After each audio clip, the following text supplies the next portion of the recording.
Hi, எல்லோருக்கும் வணக்கம். Bigg Boss season 7 Tamil.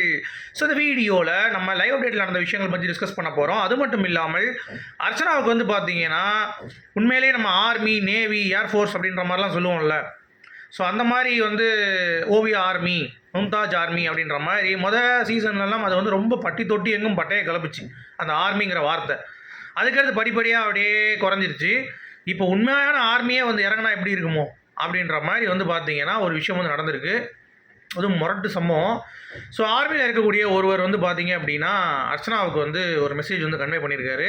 So அதை பற்றி பார்க்க போகிறோம். அடுத்து அனன்யாவும் அர்ச்சனாவும் பேசும் பொழுது சில விஷயங்கள் வந்து பிரேக்கிங் பண்ணாங்க.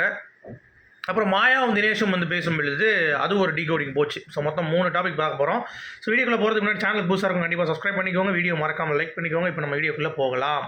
ஸோ அர்ச்சனாவுடைய சப்போர்ட் அப்படிங்கிறது வந்து பார்த்தீங்கன்னா ஒரு பக்கம் இன்ஃப்ளூயன்சிங் இருந்தாலும் இன்னொரு பக்கம் ஆர்கானிக் மக்கள் ஓட்டும் வந்து ஒரு 70-60% இருக்குது அப்படிங்கிறது மறுக்க முடியாத உண்மை. ஸோ அதனாலேயே அவங்களோட ஓட்டு வந்து பார்த்தீங்கன்னா நல்லா இன்க்ரீஸ் ஆகிட்டு போயிட்டுருக்கு. அதை கன்ஃபார்ம் பண்ணும் வகையில் வந்து பார்த்தீங்கன்னா டேய் உண்மையாகவே ஆர்மிலேருந்து ஒருத்தண்டா அப்படின்ற மாதிரி வணக்கம் அம்மாப்பில் இந்தியன் ஆர்மிலேருந்து அப்படின்ற மாதிரி ஒருவர் வந்து பார்த்தீங்கன்னா அர்ச்சனாவுடைய கேம் பிளேயை பற்றி நல்லா வந்து நோட் பண்ணி அவங்க அப்படி ஆடி இருக்காங்க, இவங்க இந்த மாதிரி பவுன்ஸ் பேக் பண்ணியிருக்காங்க, ரொம்ப ரொம்ப எனக்கு பிடிக்கும் அப்படின்ற மாதிரிலாம் வந்து பேசியிருக்காரு. ஸோ அதை எடுத்து கட் பண்ணி வந்து பார்த்தீங்கன்னா நிறைய வந்து போட்டுட்டு இருந்தாங்க. பட் நமக்கு என்ன ஒரு ஷாக்கிங்னா இந்தியன் ஆர்மியில் அப்படி வந்து பார்த்தாங்க இது அப்படின்னா கண்டிப்பாக அவரை வேலையை விட்டு தூக்குறதுக்கு கூட வாய்ப்பு இருக்குங்க. ஸோ அந்த மாதிரி வந்து பண்ணுறது கூட வாய்ப்பு இருக்குது. ஸோ அந்த மாதிரி தயவு செஞ்சு அந்த வீடியோலாம் ஷேர் பண்ணாங்க, தூக்கிடுங்க, கட் பண்ணி தூக்கிடுங்க. ஏன்னா அவர் எப்படி லீக் பண்ணாருன்னு தெரியல, அவங்க ஃபேமிலி கம்ஸ் யாரும் லீக் பண்ணிட்டாங்களான்னு தெரில, எப்படி பண்ணுச்சுன்னு தெரில. ஸோ இது வந்து ஆர்மியோடைய ரூல்ஸின் படி வந்து பார்த்தீங்கன்னா அந்த மாதிரி எதுவுமே இருக்கக்கூடாது அப்படிங்கிறது தான். ஸோ கொஞ்சம் அதை சின்சியாரிட்டி முதற்கொண்டு அதை வந்து பண்ணுங்கள். பட் இது வந்து முதல் முறை தான் பிக் பாஸ் வரலாற்றில் முதல் முறையாக அர்ச்சனாவுக்காக இந்தியன் ஆர்மிலேருந்து ஒரு ஒலித்த ஒரு குரல் அப்படிங்கிறது நம்மளால் வந்து பார்க்க முடியுது. That is very good.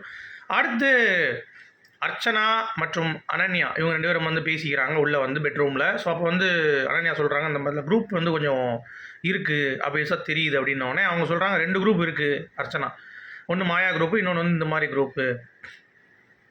So 2 பேரும் வந்து அவங்கவுங்க ஒருத்தவங்க தான் பேச முடியுது. இந்த குரூப் கூட அவ்வளோ காசிப் பண்ணாது, அந்த குரூப் ரொம்ப பண்ணுது, Dinesh, money and Vishnu. So என்னால் வந்து அங்கே இருக்கவே முடியல, நான் போனால் கூட அவங்க யாராவது பற்றி பேசும்போது நானே கிளம்பி வந்துடுவேன். அவங்க நான் போகணுன்னு ஆசைப்பட்டால் அவங்க வேறு ஏதாவது பேசுவாங்க அப்படிங்கிறது அவங்களுக்கே தெரிஞ்சிருச்சு. அர்ச்சனா விரட்டணுன்னா நம்ம இதை பேசினா போயிடுவான்னு சொல்லிட்டு அவங்களே பேச ஆரம்பிச்சிட்டாங்க.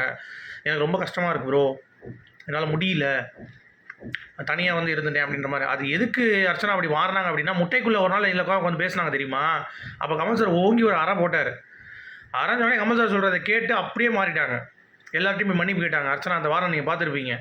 ஆனால் தினேஷ் அண்ட் குரூப்லாம் வந்து பார்த்தீங்கன்னா அந்தளவுக்கு வந்து அதை பெருசாக எடுத்துக்கல. கமல் சார் சொன்னதை போங்கடா, நான் இஷ்டத்து தான் இருப்பேன், நான் அதுக்காக வந்து நான் ஃபேக்காக நடிக்க முடியாது அப்படின்ற மாதிரி அவங்க வந்து ஒரிஜினலாக இருந்துட்டாங்க. அர்ச்சனா அதை மாறிட்டாங்க. சரி, மாறினதால என்ன பண்ணுற முடியாது, அது திருப்பி மாறினாங்களா அப்படின்னா அது கிடையாது. எப்போ மாறிடுவோம் கடைசி வரைக்கும் நம்ம தனியாக வந்துடும் அப்படின்ற மாதிரி இது வரைக்கும் தனியாக இருக்குது. அர்ச்சனாவுக்கு வந்து ஒரு சவாலான ஒரு விஷயம் தான், அது இருந்திருக்காங்க அப்படிங்கிறத நம்ம வந்து பாராட்டணும். சரியா, அதுக்கு ஒரு ஹேட்ஸ் ஆஃப் சொல்லிக்கலாம். அடுத்து தினேஷும் மாயாவும் வந்து பேசிக்கிறாங்க. என்ன ஸ்டேட்டஸ் என்ன அப்படின்னு பேசிகிட்டு இருக்கும் பொழுது லாஸ்ட் வீக் கிளாப்ஸ் வச்சுலாம் நம்ம வந்து முடிவு பண்ண முடியாது. ஏன்னா பிஆர் டீமை பற்றி ஓப்பன் பண்ணிட்டாங்கல்ல, இது வந்து கண்டிப்பாக ஒரு மாற்றங்கள் வந்து நிகழும். ஸோ கண்டிப்பாக சும்மா விட மாட்டாங்க. ஏன்னா எந்த ஒரு சீசன்லேயும் இதை வந்து எக்ஸ்போஸ் பண்ணது கிடையாது அப்படின்னு சொல்லி தினேஷ் சொல்லிட்டு இருக்காரு மாயா கிட்ட.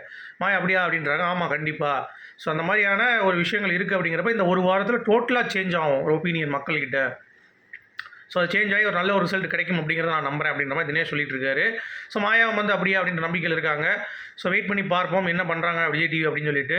ஸோ விஜய் டிவியோடைய ஃபேவரட்டுக்கான மாயா கொடுக்குறாங்களா, இல்லை மக்கள் ஓரளவுக்கு வந்து விரும்பக்கூடிய அர்ச்சனா கொடுக்குறாங்களா, இல்லை 2 பக்கமும் வந்து பார்த்தீங்கன்னா பிஆர் இருக்குது அப்படின்னு சொல்லிட்டு தினேஷ் இல்லை மணி கொடுக்குறாங்களா அப்படிங்கிறத பொறுத்து இருந்து பார்க்கலாம். உங்களுடைய கருத்துக்கள் சொல்லுங்கள். மீண்டும் சந்திப்போம். Good bye.